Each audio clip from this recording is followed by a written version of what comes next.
Ben Shapiro just appeared on CNN for the first time in years, I believe, and he went on the perfect show, really. He went on NewsNight with Abby Phillips. Yes, Scott Jennings was there, and that only made it better. As you'd expect, he cleaned the panel pretty easily. They talked about Social Security, they talked about the national debt, Donald Trump, foreign policy, and we're going to break all of it down on the show today, starting with Social Security.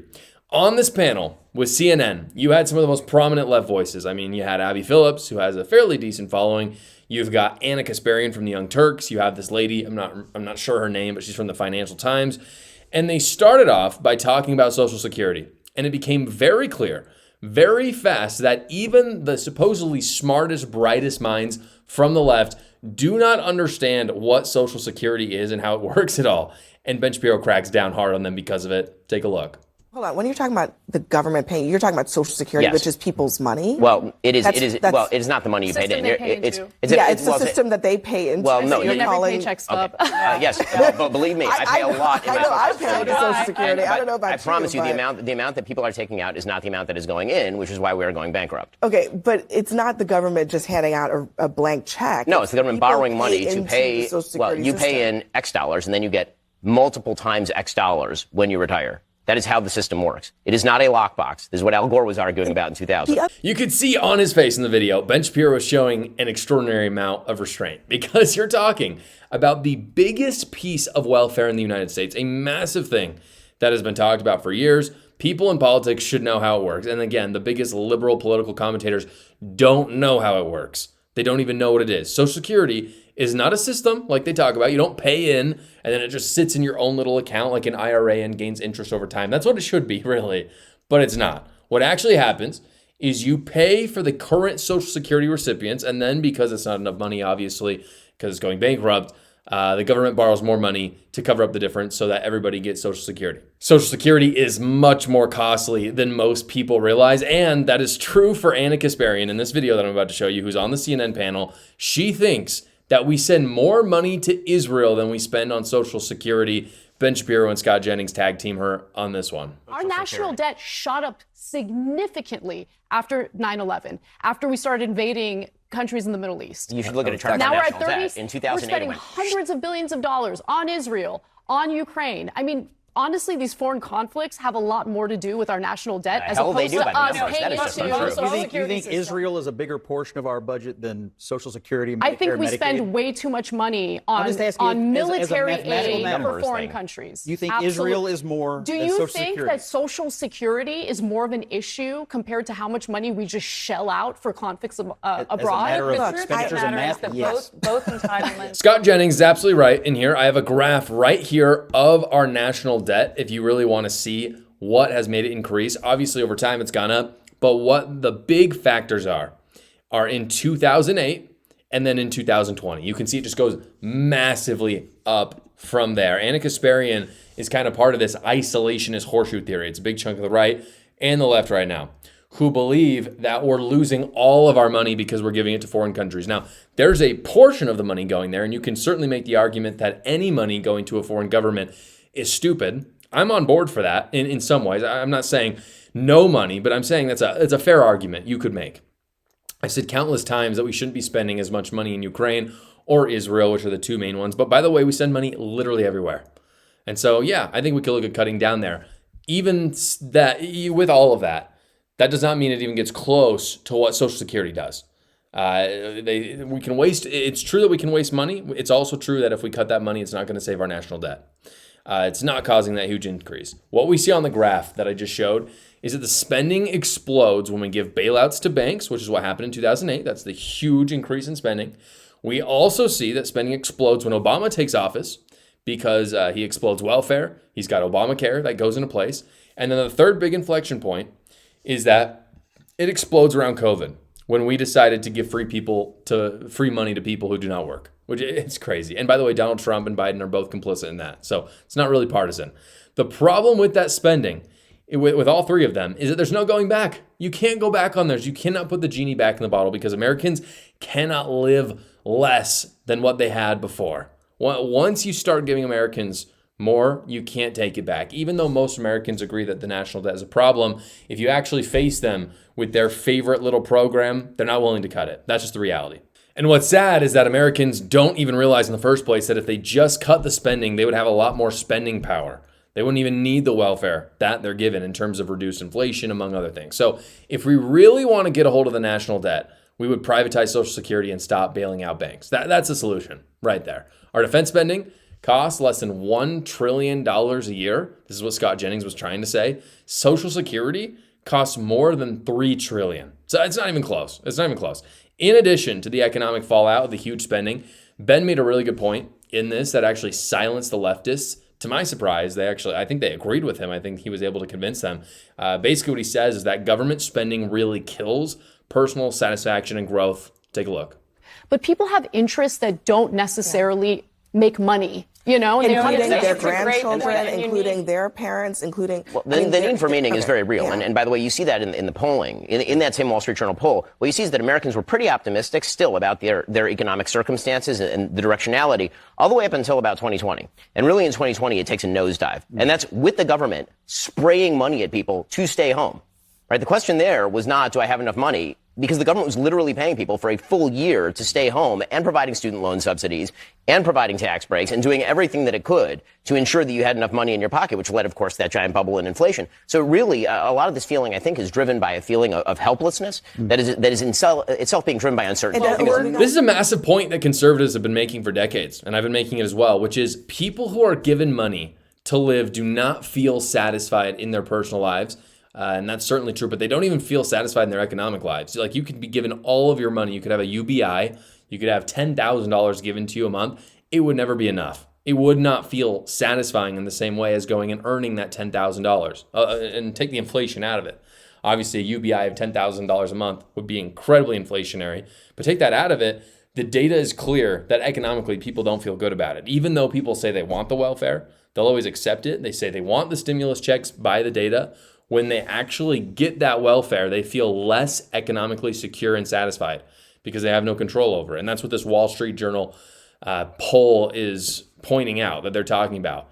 They didn't earn it. They know this, whether they're openly admitting it or not. According to this Wall Street Journal poll, just 25% of people believe that they can improve their standard of living. That's bad. In my opinion, people talk about the American dream being able to be, you buy land, you buy a house.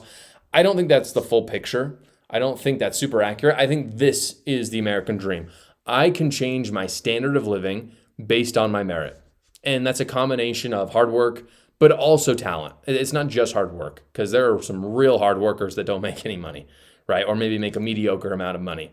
Whereas, Jeff Bezos, who's super rich, I think he works pretty hard. I doubt he works the most hard out of everyone. I'm sure there's people who, work much harder than him who have not billions of dollars. The other stat they get, 70% of people no longer believe hard work leads to success, which goes hand in hand with that other poll. Or they never did, by the way. It's not just, some of these people are always pessimistic, but it's clear that this number has gone up. If you look at the graph, those numbers actually skyrocketed in 2020. And that's where I'm getting at with the stimulus checks. Is that in 2020, when the stimulus went out, when all the spending went crazy and the welfare kicked into overdrive, America decided that it actually did not fulfill them.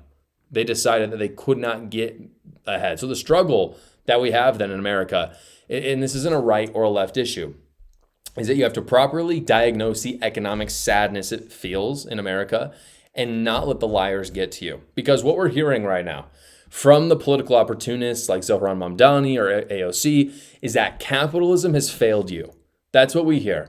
In 2020, you got sad because capitalism failed you. 70% of people think hard work doesn't matter because capitalism is failing you. But when in reality, you look at the data, it's actually that when we give people oodles of money and inflate our currency, that is when the economy struggles and people think that hard work can't get you ahead. And that is socialism at the end of the day. Printing money for people, stimulus checks, not having to work, that's socialism. So it turns out, in reality, people hate socialism.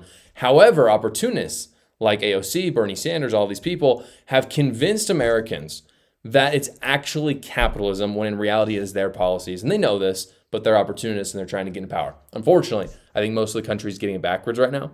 Most of that is because of the lies of the media. Reina Forruhar, she's on the panel. She's from the Financial Times. She was a good example of this. She went on and on about how great FDR was. And then Ben Shapiro pointed out that FDR used tariffs more than Trump does. Here it is. This president is trying to raise money by putting tariffs on our adversaries and allies alike in ways that don't make any sense. There is the FDR nothing. administration oversaw some of the largest tariffs in American history. Nothing and in FDR common.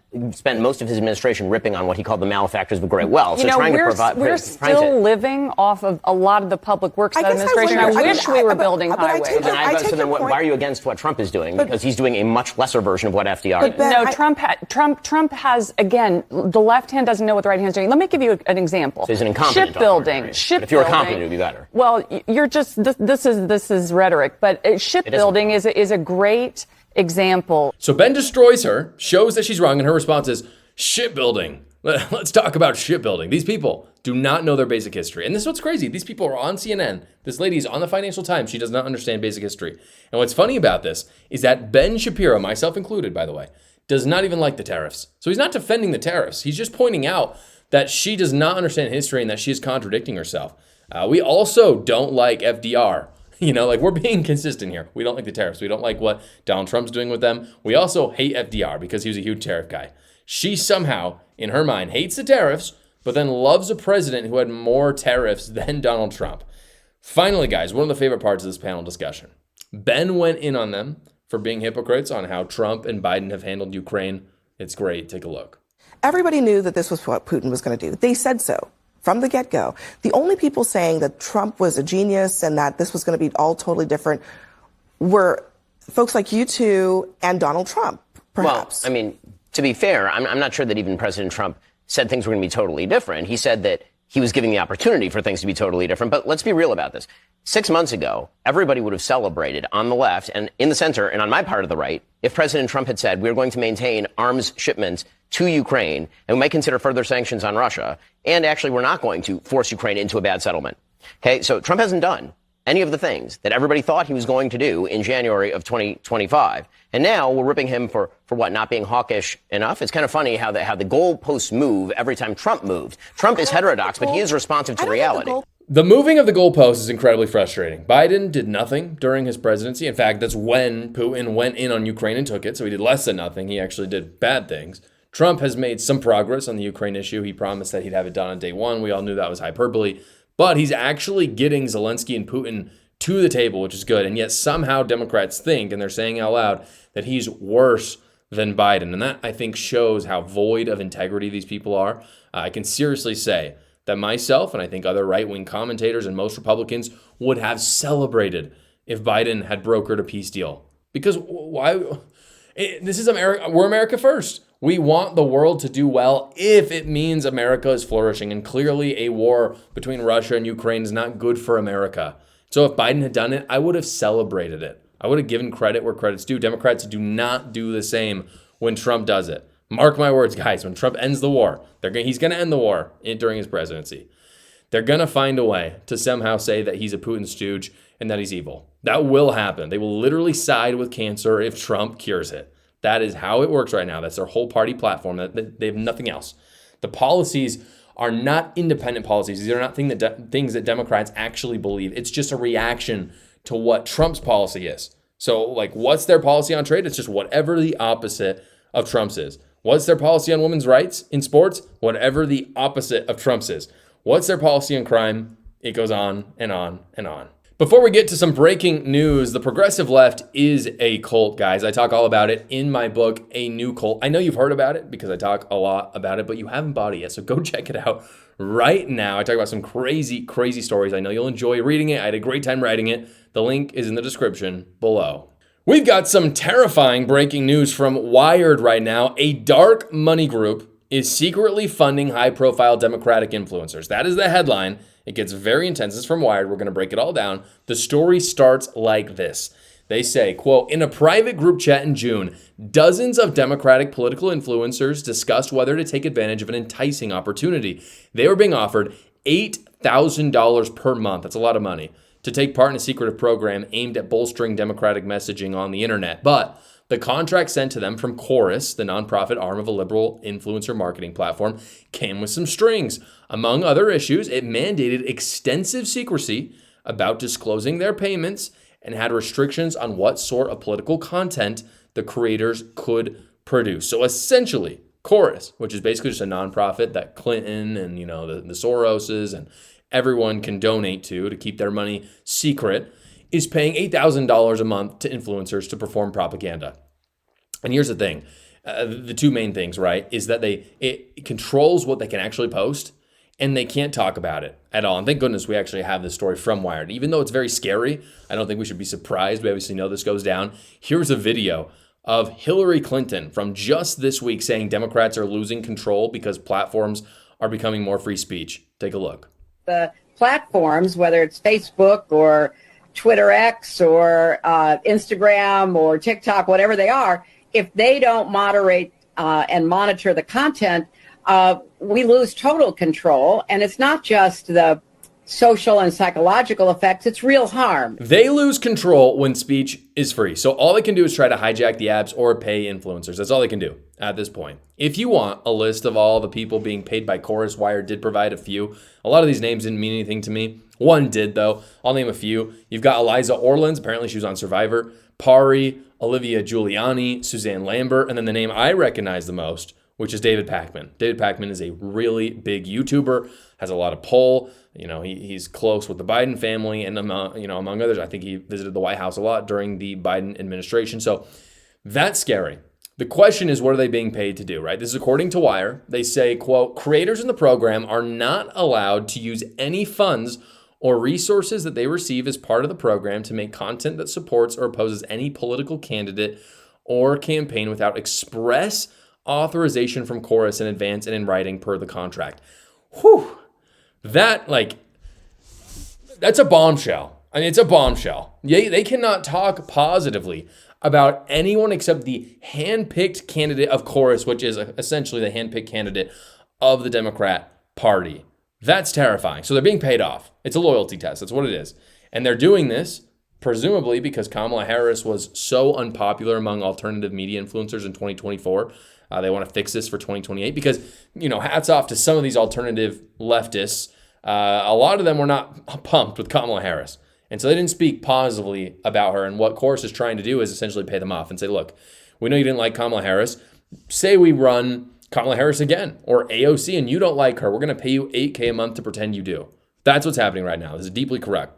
For those of you unfamiliar with journalism ethics, I have a journalism degree. It's not worth much, but I did learn about some journalism ethics. Taking money from nonprofits and not disclosing them, not a good thing. Like really bad, about as bad as it gets. Because as the contract states, as per Wired, and Wired did have an actual copy of the contract, so this is reputable, I made sure of that. They cannot say, these influencers cannot say that they are being a part of this program really in the first place, or what they're being paid, or what they're being told to do. So it does not get worse than that. It has to remain anonymous on their end. They sign an NDA, essentially. So again, taking money from people is one thing. That happens sometimes. It's not necessarily the worst thing. I may take money from a sponsor, for example. That's how you actually make money. Maybe you get paid to cover a certain topic or have a certain guest on. That happens. But the biggest thing in journalism integrity is that you have to disclose it. Your audience has to know about it. If I'm getting paid, that's why I say partner of this show. The FTC will come after me if I don't say that. They will literally come after me unless I say the partner of the show. But even if they didn't come after me, I would say it anyway, because that is what alternative media does to actually kick out the mainstream media. They're actually honest about who they're being paid for. CNN gets paid by Pfizer tons of money, but that's not disclosed. We don't really know. We know that, but we don't know a lot about it. Alternative media is supposed to be more credible in some respects because they're supposed to disclose their conflicting interests. In this case, that's not happening. When you don't disclose it, you lose all credibility and all morality. I don't care if it's left or the right. Speaking of journalistic integrity, I have a new Substack that I'm announcing today. You can check it out in the link below. Substack, if you didn't know, is a weekly newsletter that comes right to your email. It's completely free. And I'm able to talk about things in a written form that I just simply can't talk about because of big tech. It's a great way to connect with you guys. So go check it out right now. The link is in the description below. Thank you so much for watching this video, everybody. Please like the video so other great patriots like yourselves will be able to see it. And you can tune in every single weekday at 6 p.m. Eastern for the live show, or you can watch another video right here.